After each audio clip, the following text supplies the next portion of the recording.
behalf of VBFT, we welcome you all here in today's session. As you know, every Saturday we are having this corporate talk series. We are addressing different issues on this Saturday. And since last week, we people are just discussing about sustainability, green practices. In last session, we discussed about green marketing practices. So in next sessions, we are going to address green HRM and other issues. Today we are going to discuss about green supply chain management or sustainability management issues. Today we have eminent speaker with us, Mr. Parin Makaria. He is the director of ISO 2400 plus. He is a great professional who is having expertise in supply chain management, procurement. He is a great professional and experts with us. So let us have some insight and wonderful things from him, that how corporate is doing, what are the benefits, what are the advantages if any corporate is doing this green supply chain management practices. So what to you? And meanwhile, people are just joining us. So let us wait 1 or 2 minutes, then we are just going to start this official. Thank you. Thank you very much, Sunita ji, and lovely to meet you all. And I would like to hear more from any of you who are connected with either logistics or with procurement or with any part of the supply chain. To me, each and every individual around the earth, they are all connected with supply chain, because we all are procurement professionals in our own life. We buy things for our family, we buy things for our office, we buy things for our friends, we buy things for ourselves. So we are all connected with supply chain in some way. So good evening, ladies and gentlemen in India, and now over here it is afternoon. It's 3 o'clock in the UK, and lovely to get connected with you all on the Saturday evening. And I hope I'll be able to pass you some of my knowledge. And the more thing, what I would like to do is I would like to have lots and lots of questions from you all, so that I can address if something specific comes up within your company or within your professional life. The green supply chain, you might have heard the name of green supply chain or eco-friendly supply chain or sustainable supply chain. All of them are interrelated somehow. Green is more to do with the environment. Sustainability is more to do with environment plus social, as well as the economic side of the business. But all are connected, all are interconnected to some extent. Now the supply chain, the word, we all know about the supply chain, that okay, we buy, we sell, and we transport, and we do logistics. But the main thing starts over here, like when we mine something, when we are mining for an iron ore, or we are mining for gold, or we are mining for anything, any minerals, that is the moment the entire supply chain starts. So the mining is regarded as the most polluting activity in the world. When you mine, you are releasing lots and lots of gases around in the atmosphere, which is one of the carbon pollutant. Once mining is done, it goes into the smelter or the refiner. We are converting the product into some usable form. Again, a lot of waste is being created over there. Then it goes into material production. Then it goes into R&D. Then it goes to manufacture and packaging and so on. So we as a consumer are at number 11. We as a consumer are at number 11. We can influence all the points from step 1, 2, 3, 4, 5, 6, 7, 8, 9, 10. So we as a consumer, if we stop buying, which is not green, all the 10 steps which is being taken care, they will change. We can influence the change. We have the power to change everything. And that's why we all are important. The second most important factor in this entire supply chain is number 4, which is R&D, which is basically engineering. The engineers can define the future. If engineers stops using plastic, then the waste will be eliminated from the entire supply chain. So the number 4 is the next most important thing in the entire supply chain, R&D Now we'll go to the next place, which is the benefits of green supply chain. And these benefits are not because of me, or I have not mentioned about this benefit. These are published by Forbes. These are published by Fortune magazine. These have been amended or approved by Oxford University. So all the big universities, all the reputed institutes, whatsoever research has happened, this diagram is an output of that particular research. So now there are four, we can classify this thing into four different things, the benefits. The first thing which each and every corporate want to do is grow revenue. They want to grow revenue. That is in the top left quadrant over here. The second most important thing which the corporate wants it, they want to reduce cost. Or if they can't reduce cost, they want to increase their margin. They want to charge premium, which is in the bottom left quadrant. The third most important thing which the corporate wants it to is the brand image. They want to improve their brand equity. They want to improve their reputation. And the last thing, what they don't want is the problems. So they don't want to take any risk. They want to take less risk and they want to have the highest amount of return. See, all four quadrants, risk, profit, revenue, and company image, all four can be addressed through green supply chain. And sometimes we do this claim, but then everybody tries to ask a question. Give me an example. So now, when I'm talking to an Indian crowd, I give example of Patanjali. By just using the greenness or the organic side or the authentic side of our Ayurveda, they've developed a business model which generates revenue, which generates more profit than their competitors, which is having relatively better brand name than their competitors. And they have tried to eliminate the risk by engaging more and more stakeholders.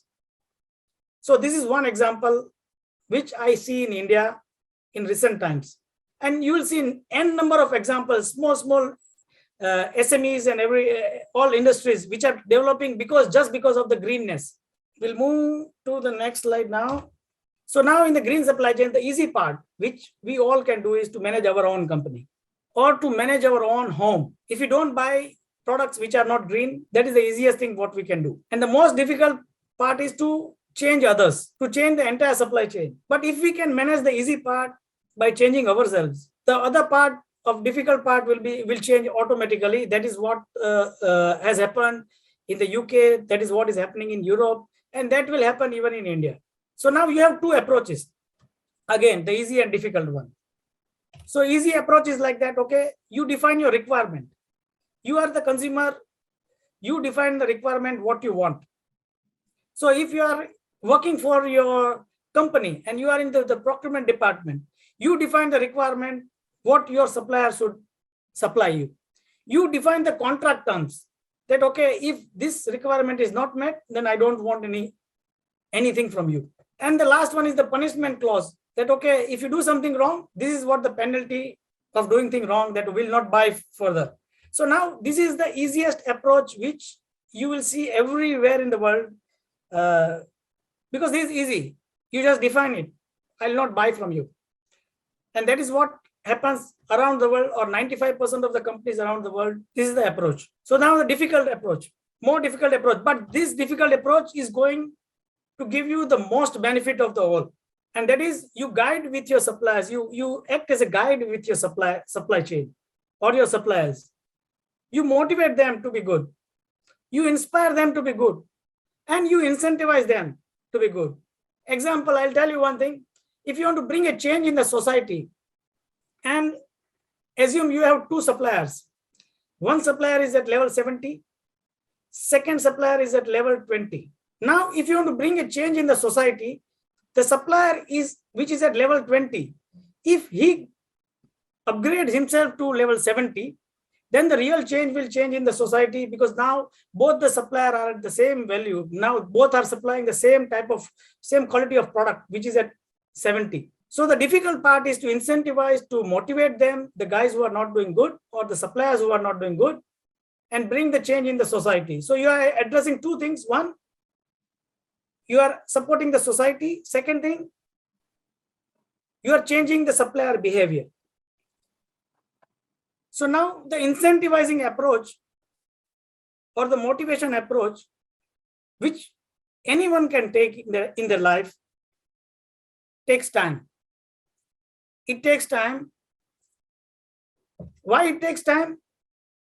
Because you have to understand what problems they are facing. If we can understand why they are at level 20, then we can support them to come to level of 70.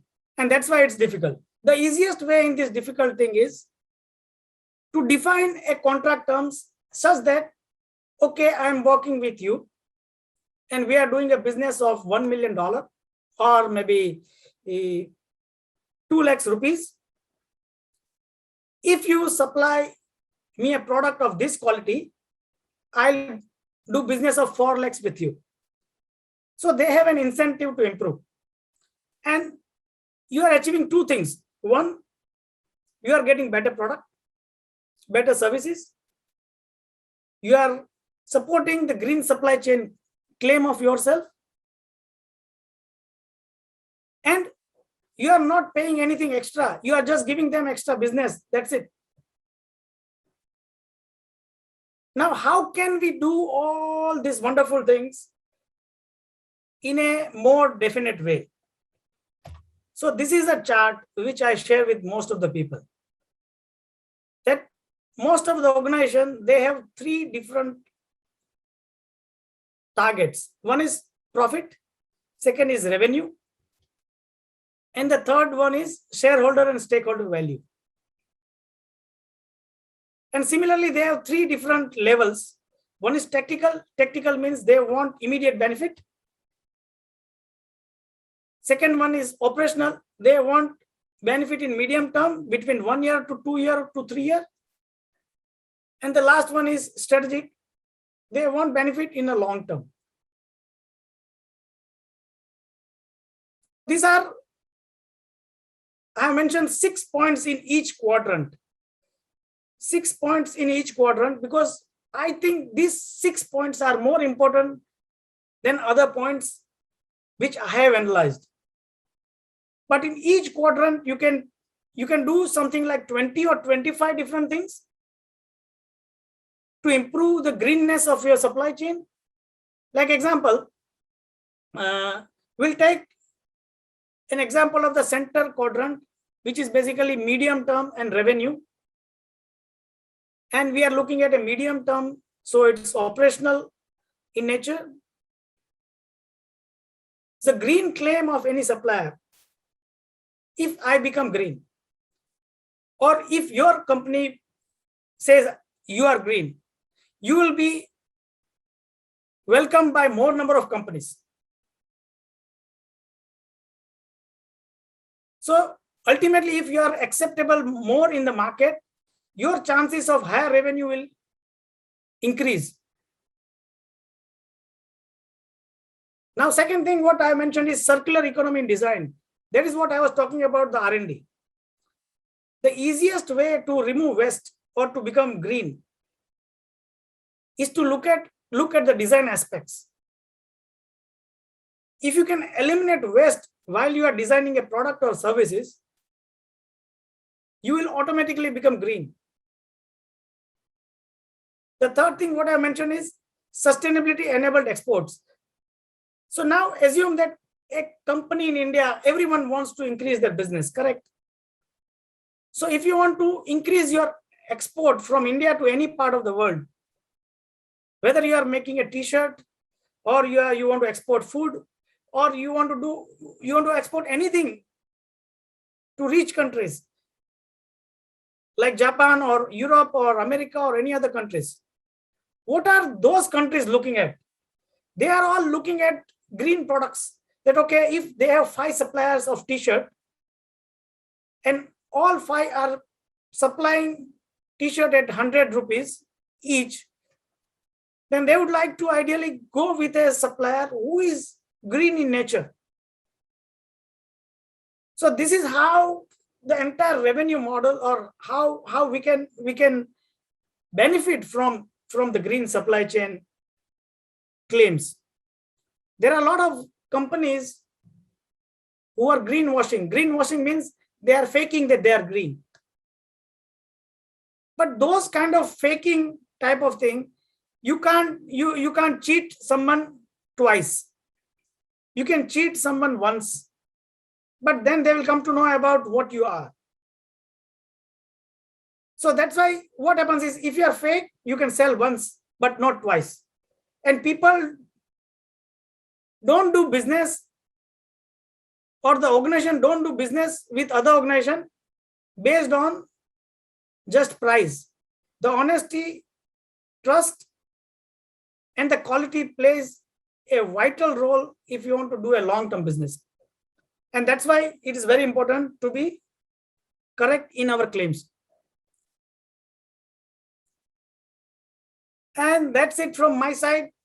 I'll open up the discussion to everybody for Q&A. Yeah, that's wonderful. Nice insights from your side. And Sunilji, I'll share this presentation with everybody in a PDF form, so you can share it with everybody. And if somebody wants to learn more about any particular aspects, they are free to contact me later on. And there is no charge and there is no money orientation in any of the discussion they will be making with me, because I don't do consulting. So if I give some advice to anybody, it will be totally free. Yes, house is open. If anyone have any question, you directly can ask Mr. Parin. He is expert person for green supply chain management and different issues, and very rightly discussed about everything that competitive advantage is there if any corporate is just doing this green supply chain management or sustainability practices. So do you think that government should make it mandatory for every corporate house that they must implement these sustainable practices? Because until yes. Yeah, you are right, Sunita ji. Thing is, what is happening is right now, I'll tell you about the UK. It's not mandatory. Directly, it is not mandatory, but indirectly, it is mandatory, because you have laws and regulations in place that, okay, you have to meet this quality standard, you have to meet this environmental standard, or you should not be using a paper which is not recyclable or which is not from a recycled resource. Or if you are using some paper, then that paper should come from a sustainable forest. Like if you have put down one tree, you should grow 10 trees before you can use that particular paper from that tree. So those kind of practices are being made into law. And once that law is into place, corporate follows that particular law, that they are now they have to follow those particular laws. So definitely it should be, some of the aspects of greenness should be mandatory. And if they are mandatory, it is easier for anyone to control it. So they are mandatory, and that helps everyone. Yeah, that's wonderful. And it helps in export and import also. If you are doing business transactions or business dealings with other countries, so definitely it is going to give you a advantage or mileage in your business that you are doing green practices and sustainable practices. Yeah, that's perfectly right. Reason being, assume that in UK, we get Haldiram mithai everywhere, correct? Or namkeen everywhere. Now assume there are 10 halwais or namkeen makers in a small town in India, and they want to compete with Haldiram. How will they compete with Haldiram? Assume I am the importer and I want to give the jalebi to a local person in the UK. How will I be able to compete with Haldiram? So what will happen? That poor guy, what they will do is, they will try to play on price. That Haldiram is giving you at 100 rupees, I'll give you at 50 rupees. Correct? So now what is happening is, so poor guy is not earning money. But if that poor guy uplifts his standard and claims that the quality of ghee which I am using is better than Haldiram, yes, and this is the proof, then it is easier for him to sell jalebi at even 110 rupees. yes, Let now, Haldiram sell at 100 rupees. You can say I can sell at 110 rupees because I am using a better quality ghee. So instead of pricing on price, your supply chain can compete on quality. That is what the green supply chain helps you achieve. Yeah, people are now more conscious towards eco-friendly products. Patanjali is in cashing in their marketing strategy totally based on eco-friendly products they people are just providing to the customer and consumers. Yeah, wonderful. Yes, anyone have any question you can ask? Okay, so last question I would like to ask you that how we came to know that this supplier is using that green standard or sustainable practices, or this business is using the sustainable practices. So there are any ISO standards or there are any certifications where we just get to know, yeah, this is the good organization and they are doing everything systematic way or sustainable practices they people are implementing in their businesses. Yeah, Sunitaji, there are two different aspects in what you are mentioning. Is one is in the UK, we are about to get our first law which will be effective from 1st of January onwards. Like example, people have started, everybody has realized that saying that we are green or we are eco-friendly or we are sustainable because they say that some of the customer trust them or some of the organization trust them. And because they trust them, they buy products from them. So there should be something which needs to control those particular claims. So there are two things what is happening. One thing which was already happening is that, okay, you are saying that you are green, or you are saying that you are sustainable, or you are saying my product is having these benefits. So when an organization says that kind of makes that kind of claim, there needs to be something like third party who should come into picture and verify that, okay, is that genuine or not? So now there is no specific ISO standard which can manage all the claims. Like you have a ISO standard like 14001. You have a ISO standard 9001. You have some other ISO standards, but there is not a single standard which can meet all the green claim which a organization can do it. So what is happening is, around the world, there are around 500 plus institutes. They are all global in nature. And my institute is one of those 500. Those 500 institutes have developed some standard. Somebody call it a standard. Somebody call it as a green framework. Somebody calls it as a green concept. So they are all similar in nature, and they all try to follow some common criteria of green code. What they do is they try to use the United Nations principles for social, United Nations principle for environmental, and United Nations principle for ethics. Ethics, yes. And based on those principles, what United Nations have defined, they make their own standard. That, okay, this is an agriculture standard or organic standard. We will audit you or we'll assess you on the basis of this standard. And at the end of that assessment and audit, either you will be given a rating, or you will be given a certificate, or you can be given some authentication in some way other than rating and certificate, that, okay, this is what we have come across.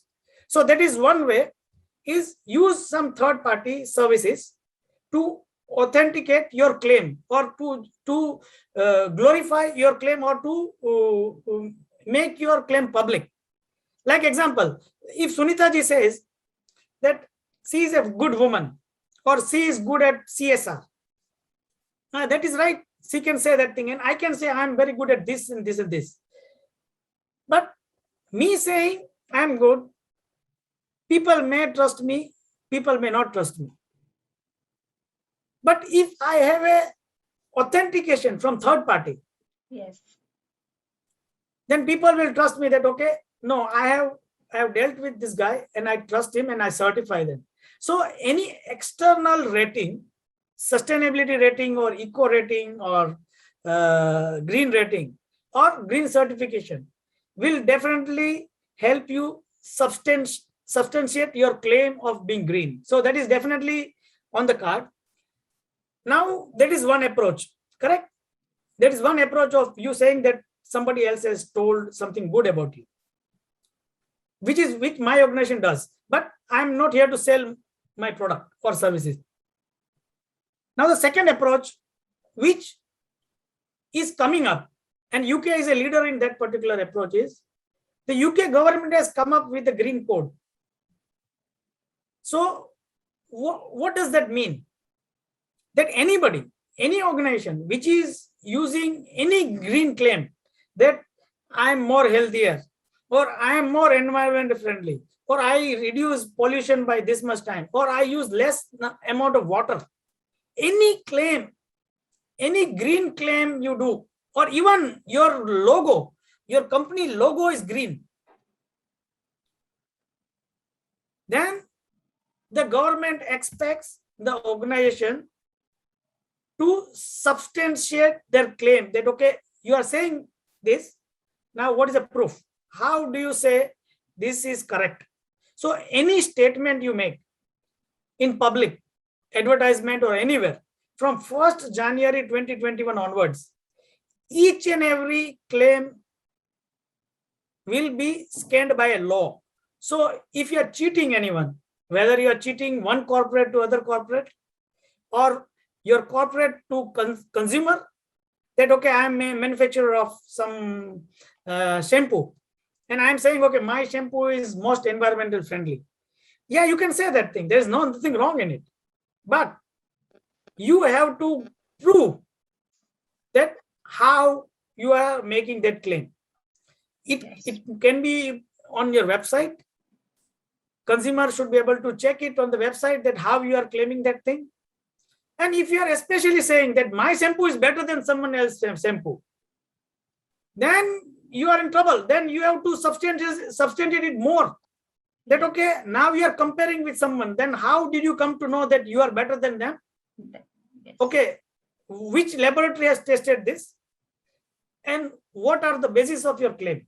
So the answer to Sunil, your question is twofold. One, the organization can go to third party and get some certification or rating or any sort of assessment. They can do it, and then they can use it. Okay, we have been assessed by XYZ party, and substantiate it. That is one thing. Second thing is, government of India or any government can bring in a law that, okay, you can't say I'm green. If you say you are green or something like sustainable or eco-friendly, then there are 8 criteria which UK government has come across, that it should be substantiated. There should be a solid proof of it. And you should also say what does it not cover. Like example, a shampoo manufacturer, he say my shampoo is green. And then we'll come to know that, okay, they are supplying a shampoo in a plastic bottle. So now plastic, how can you say a plastic product, the packaging which they are supplying it is green? Yes. So it's very difficult you have to substantiate, okay, it's green, but our plastic, we are still using plastic. So the plastic part is not 100% green. Then, or if it's 100% green, then you have to substantiate. We have only used recycled plastic. We have not used any fresh plastic or fresh oil. Yes. So this is how it is coming up twofold. One, third party claim. Second is the government law. Yeah, that's wonderful. I think after implementing compulsory CSR in India, we can expect that the government in coming times just coming up on those sustainable practices also. If UK is doing, definitely we can expect India will do these kind of things, because if exporters are there, importers are there, for export business, definitely we have to take care of international standards also. So we can expect a positive reform in Indian corporate sector also regarding this. Yeah, I'm very much impressed with what the government of India has done. The CSR initiative, at least that is the only, India is the only country in the world which is having a law where the corporate has to spend 2% of their profit on CSR. That is the only country in the world which is having this law. in UK, there is no such law. Yeah, definitely they say the UK government enforces the businesses to publish their green sustainability report every year. That ESG report they call it, or CSR report in India we say. So CSR report, ESG report, sustainability report, all are more or less same. So in UK there is a law, you have to do it. But India is even stricter than UK, that the corporate are forced to spend money on CSR, and which is very good to me. They might not be spending it the right way, but at least there is a law. Yeah, at least they are trying to implement it Yeah. because it's mandatory for them. They have to Yeah. take care of all these issues. Okay, yeah, any of our viewers would like to ask anything? Okay, Dr. Madan is there, I think. Hi, good evening. Good evening, ma'am. I'm still on the way. Oh, it's okay. I just tuned in. Megan, let me see what's going on vis-a-vis CSR. See, Yes, yes. my See, view on CSR is it resonates with Dr. Perrin, and it's true that there is a law, and though as companies we spend on various in various areas, like I have mentioned in my, I think so a couple of weeks back when we were talking on something like that.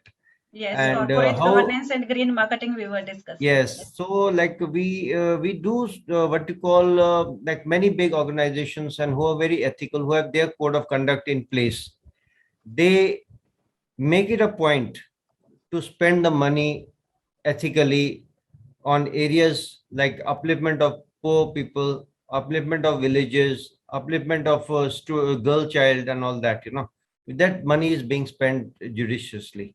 Agreed with Dr. Perrin that many organizations do not spend the money judiciously. They may just fill in the books, right? But I have seen personally that we did not do so. Many good organizations have these things in place, that they actually they like to what you call showcase that yes, we are doing something for society, we are giving back to society, not just 2%, even beyond that. Yes. Yes, Mr. Madan, I agree with you. Reason being, sometimes what happens is the books will only say about the things what they have spent, that is financially. Yes. But there will be a lot of time and efforts and energy and the infrastructure, or maybe the process or the policy which has been set up by the company, and the time which they have allocated, the resources they have allocated, that will never appear on the balance sheet, correct? On the profit and loss account and everything. So definitely, it will. high regards to those organizations who are doing good. It will. And even if the guys are the organization which are not competent enough, or they are doing something deliberately wrong, I still have respect for them. They will improve over a period of time. I agree with you. See, if you say with respect to appearing in the what you call annual report or not, like those companies which are following ethical standards, they ensure they appear. Because see, like when we are educating our people vis-a-vis the code of conduct, how we should treat the environment, and how we should actually look at CSR in a bigger way. How can our employees contribute to the CSR effort of the organization? It does not mean that you have to spend money on that. Yeah. How are you actually helping out the society at large? That's very important. How do you carry the message of the company to the people that, gentlemen, this is what our company wishes to do for you. How can we help you? That's more important. Yes. There has to be a buy-in by the people first. If you say you are going to do a CSR, but if you do not have the support of your own people, then that CSR is absolutely useless. Yeah. When you yourself are not what you call, you're not viewed credibly by your own people, then I think so it's just eyewash. Yeah, absolutely right. First, we have to make a corporate sector and every stakeholder that they must be aware of this sustainable practices, CSR, and what are the benefits they can get after implementing this. Absolutely. So if this awareness is there, definitely we can do wonders in this. I agree. You're absolutely right, Madanji and Sunitaji. And there are, see, thing is, the corporates need not have to worry about the results and everything. the Oxford University, Forbes magazine, Fortune magazine, Harvard Business Review, you name a good institute.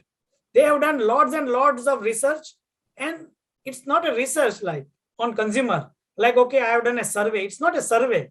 It is actually done on the companies who have adopted green practices, who have adopted sustainable practices, and they have measured the performance of that company, that, okay, this company has done this thing green. So now, after 1 year, how much profit increased, how much revenue increased, how much reputation increased. So they have measured all the criteria what I am talking about. And this is published in World Economic Forum report, that, okay, this particular company did this and the output is this. And I'll share that World Economic Forum. It's an old one, I think 2016-17 report, but it is online and it's accessible to everyone. Same thing is with Oxford University, Forbes, Fortune. I'll share maybe around 5-6 either links or the reports which has been used to make my presentation. Yeah, I do agree with you. See, in my PhD time also, I just did a survey about 300 organizations. I asked some questions to CSR heads or executives or managers or CEO directors. And I also came on the same result that yes, if anyone is implementing any social practices or CSR practices or sustainability practices, they are having good brand value, good image in the eye of customers, shareholders. Everybody is just taking that organization a good one. So Yeah. yes, these are the studies that with these social practices can enhance the brand value of the organizations. See, Obviously. like Dr. Perrin was just saying, whether the organization follow up on this, see, organizations like Tata, okay, and even like our company, Ranbaxy at that time, and then earlier, and even today, TVS Suzuki, okay, and this Thermax, okay, I'll name Mahindra and Mahindra's, right? And these few companies that I would like to touch, even Max. Like you see, we ensured, if we are investing money, we ensured that we were also what you call able to see the results. Yes. We would demand results. Yeah. Say our people would go down. I personally have gone down to many villages, and you see, it's not like you just give money because we have to give. Yeah. Okay, if you are giving money for a certain cause, then that cause must deliver the results that we are expecting. Yes. Yes. If we say we will provide water to 10 villages, then we will ensure that it is done. Yeah. If we say we will go in for green energy, then we will do our best. Like the office where I used to sit was a green building and it was certified green. Yeah. So we actually lived that, You see, if the top leadership walks the talk, the people down there also will do the same. Yeah. If the Yeah. top leadership does not walk the talk, the people down the line will easily see through your nonsense, and they will Yeah. not actually support you in that. Then they will start, there will be a lot of rumbling in the organization. Look where our money is going. Yeah. People will make stories. And it Yeah. happens in organizations. People will make stories that this money is being swindled. Yeah. You see, today is not those good old days where you could do anything under the table. Yeah. You cannot give a suitcase to anybody now. Yes. Yes. Agreed, Dr. Perrin. You cannot give a briefcase to anybody. Today, Yeah. people are watching you. Yeah. Everything You are is right. in the public eye. Yes. That's what I mentioned, that you can cheat once, but you can't cheat on and on, because people are vigilant. They know about you. And especially you are doing a business with an outside world who doesn't know you. You can cheat once. If you send me a t-shirt once with a green code and everything, you can do it once. But the moment I send the t-shirt to a laboratory or the expert, that, okay, this t-shirt is really made from what they are talking about, please analyze, things will be caught. See, we used to water our vegetable gardens in Himachal plant from the recycled water, with the recycled water. And we used to consume those vegetables, proving to the people and to the surrounding that our water, that the water that we are discharging into the rivers is safe. Yeah. So that, and we were open to scrutiny. Anybody could come, like the local people could come, and they can go through the plant, they can go to the ETP, they can go to any place that they like in the plant, whatever they like to see. And it's open book. Yeah. Those are good See- things we followed. See, Madanji, you made a very, very, very important point. See, what you are doing with this water claim is you were transparent. You were transparent, and transparency brings trust. So you are transparent that anybody can check it. So that is the best type of certification which you can give to anybody in the world. Correct. So if you are good, you are honest, you are right, you can say, you can check me anywhere, anytime. You can come and do my audit anytime. And you should not be afraid of audit. Reason being, you know that what you are doing it right. And Madanji, that is the best thing. What you have mentioned, transparency brings trust, and trust enhances brand value. Thank you. Yes, wonderful. The way you put it is excellent. I would say that that's the least I can describe what you just said, and it resonates with many of us, like who have actually been in the thick of CSR, who have actually been in a position where you implement. Okay, not only implement but even audit the what you call results. Yeah, we audit the results. Okay, and this is it used to be done on a quarterly basis. So you see, we are answerable for whatever spend we did on CSR. Tough call, but if you take it, then like whatever we are trying, like what I've seen Dr. Sunita ji doing our best in propagating CSR in a very, very big way.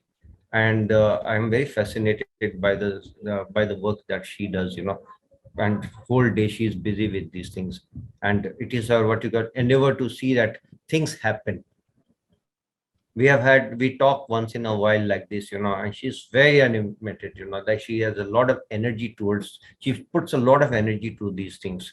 And I'll say, of course, this will bear fruit. It cannot happen overnight, but calling experts like you, I'm not an expert, but yes, sometimes I am on the call. Fine. I do share my views, but I try to take a very, what you call, informed view at times.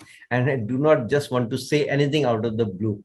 Okay. And listening to you was a pleasure. And what Madam is doing, I'll say I hats off to her and her energy levels. The way she actually brings people like you to the table is something fantastic, I'll say. Yeah, I do Right. agree with Sunita ji. I have been listener to all the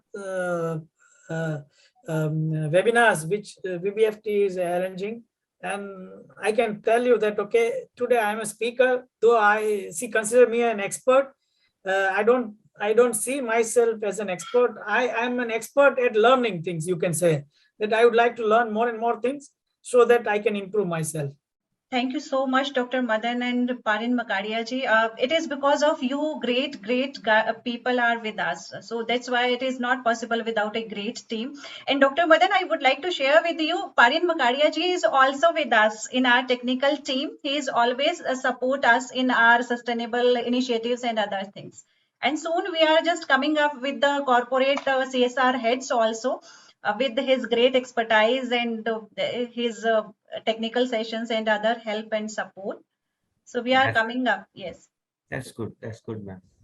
Yeah. Excellent job. Okay. So Anjali ji, Nandini ji, Amujuri ji, Swagata ji, Sarika ji, Priyadasani ji, and Rakesh ji, and Yash ji. I would like to know more about you guys. So I know you guys are an expert in your field, and I should be listening to you rather than talking to you. Yes, Amujuri ji, anything from your side? You are also doing great efforts regarding green environment practices and other things. Ma'am, I have a word. Okay. I need to take your leave, but now I have to drive again. Okay. Oh, sure. Thank you so much. Thank you so much, ma'am. And Dr. Parin, I'm delighted to meet you, on this call, and it's my pleasure actually listening to you. And I've requested my son that he will record this on the way, and I will not be visible to you anymore now. Thank you very much, Thank you. and have a good day. And thank you much. Thank you very much, ma'am. Okay, thank you so much. Thank Happy you. journey. All Thank the you. best. Bye bye. Take care. Ma'am, may I ask a question? Yeah, Yes, sure. Rakesh Kumar ji, go on. Happy to listen to your voice. Sir, how can we implement green practices in construction sector? Okay, so now again, all the sectors to me are the same, but construction is a little bit different from others. Correct. So now, which part of the supply chain you are in the construction sector, it depends on that thing. So I assume you are a builder or the building side. Am I right? Sir, I'm into setting up the power plants. So we construct power plants and Yes. for NTPC, National Thermal Power Corporation. So there, Yeah. so that, I mean, I'm into supply chain and these activities. So I just want to know more about the green practices, how we can implement. Yeah. So now I don't know how much green building is more related to the construction what you are doing. You may not be building. You may not be building the buildings, but you are erecting nuclear reactors or power plants or all other things. So some of the good practices of the green building, definitely you can use it. It may not be offices, but the procurement side will remain the same. That when your procurement team is going to the market to buy products, you can always define the terms that this is what the minimum requirement is. That is the easy part, correct? Easy part to control someone that, okay, you don't do this, I will not buy this product. So you can ask for the specification, or you can define the specification that, okay, minimum, I want this, I want everything local. And the thing what you are making, at least 90% should be from recycled thing. Or if you are supplying me bricks, the bricks should come from the nearby city or the locality. We don't want big transportation to be made. So the procurement team will play a very, very important role in your organization. And for your procurement team to succeed, the first thing what your senior managers needs to look at it is they should not define the performance of a procurement team based on saving of money. Like, how much money have you saved? So if they stop asking that question to the procurement team, everything will change. Reason being, I have worked in procurement, and every month or every year we have to say I have saved 1 million. Okay, and assume that I'm buying this pen, correct? This is a pen. Last year I bought for $10. Okay, this year I can prove I can buy it for $5 because I will not buy the same pen. I may buy a different pen, and then I say I saved $5 this year. So the procurement team can make up any amount of claim that how much you say you save $1 million, procurement team will play around and save you $1 million. But that is not saving. So instead of saving, you need to tell the procurement team two things. One, this is the minimum requirement, environmental requirement we have to meet. Second thing is, whatsoever decision you take, prove that that particular decision will grow company's revenue. Instead of asking for discount, ask that, okay, if you buy this pen, will my brand image improve? Will my revenue improve? Revenue means basically your turnover, correct? So ultimate aim of an organization is what? To increase revenue, correct? So Yes. Ask a question while making a decision. Take into consideration the revenue growth and the reputation growth. If revenue and reputation will increase, profit or the finance will be in shape. You will get a better profitability naturally. So that is what is missing in all the procurement departments around the world. There may be only 1 or 2 companies who might be giving this liberty to their procurement team, but it is not impossible. You have to trust them. So this is easy fix what I have said you. We can do a lot of things. And definitely, Rakesh ji, we can connect on LinkedIn and other places. We can spend 1:1 time, and I can tell you 10, 20 different things what can be done. Some easy, some difficult one. Sure. Thank you, sir. Thank you so much. Thank you. Okay, I think that's done from everyone. Anyone else is having any doubt, any question or anything, any input from their side? Okay. So Parin Makadia ji, thank you so much for your quality time and wonderful insight with us. And I would say next week we are addressing green HRM issues and sustainability practices. So stay tuned with us. We are coming up with the next issue also. So that's all for today's session. Thank you so much, everyone. Thank you very much, Sunita, for inviting me, and hope to meet you again next weekend and on the Green HRM. And I'll love to learn more about Green HRM from the world famous speakers. Thank you very much for inviting. Thank you so much, sir. Okay, take care. Thank you. Bye-bye. Bye.